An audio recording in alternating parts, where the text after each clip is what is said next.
ISIS is back, not because the Kurds failed, but because the world is watching Kurds get crushed and calling it stability. Let me say this clearly. The Kurdish forces in Syria, the SDF, were the boots on the ground that helped destroy ISIS. They fought street by street, they buried their sons and daughters by the thousands, and they protected the world from one of the most dangerous terrorist movements of our time. And now, after all that, they are being handed over. These militias, these same militias attacking Kurds under the name of Syrian Arab Army, are at best ISIS sympathizers and at worst ISIS members themselves. You want evidence? We have it. For example, this is a coverage by Al Jazeera, which is a channel publicly supporting the atrocities of the Syrian army. ISIS emblem is seen on the shoulders, on the arm of the fighters affiliated with Damascus. What is happening on the ground isn't just an order, it's humiliation, oppression, and it's ethnic cleansing. Whenever they take over a city, they behead Kurdish men and women. They lay Kurdish people on the floor and call them pigs. They beat Kurdish children to death. These Syrian militias are capturing Kurdish girls and on camera present them as gifts to their sheikhs. أبو مجاهد شرفانو يا أبو مجاهد أحلى هدية لك. And we have more footage. Militias grabbing Kurdish girls by their hair, the same girls who fought for everyone's freedom and safety in Syria.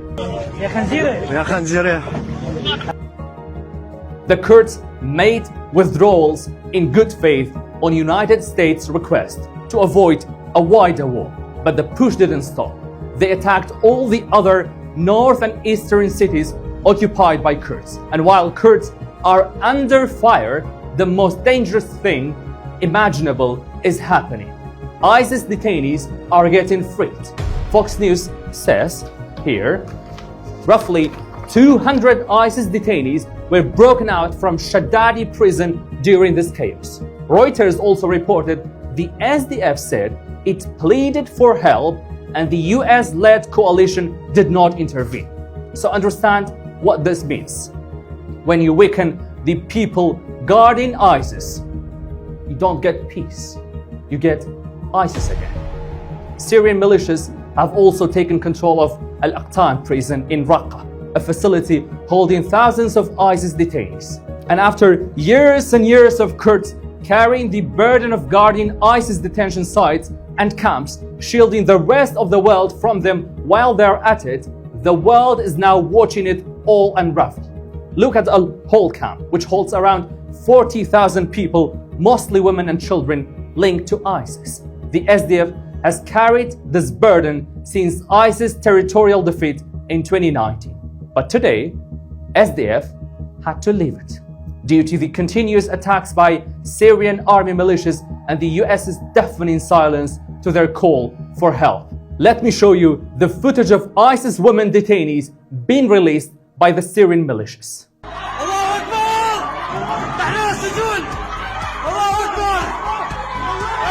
And with territory falling, prisons shaking, and the Daesh breathing again, the Syrian and Turkish-backed militias are now closing in on Hasaka and Kobani, the only two cities that remain under Kurdish control.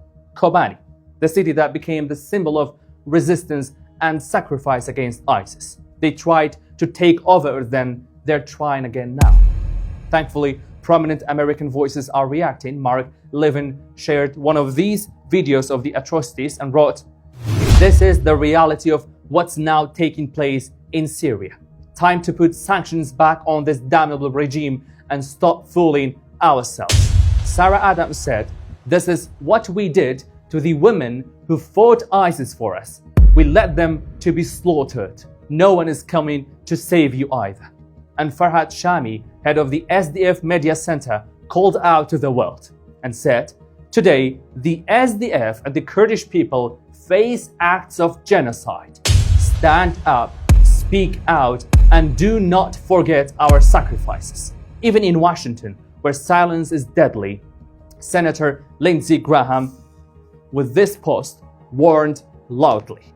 He said, "You cannot unite Syria by the use of military force," and said Congress should hold hearings and briefings, adding the SDF were the boots on the ground when Trump destroyed ISIS in his first term. "We owe them better." This is what he said.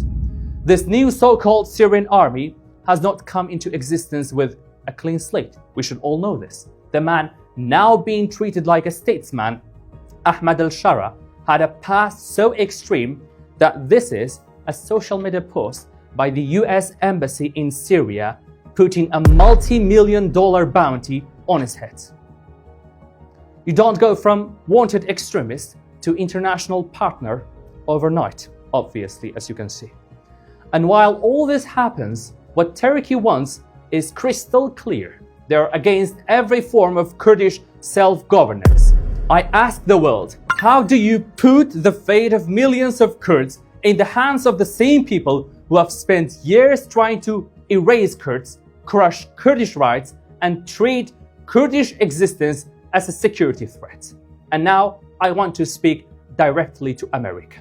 Kurds did not fight ISIS only for themselves. Kurds fought alongside the United States and the coalition as the core partner force on the ground.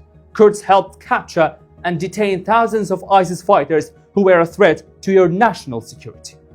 For years, American troops operated alongside Kurdish forces, and Kurds did not turn on their American partners. Kurds were allies, consistent allies, in a region where being allied with the US comes with very serious consequences.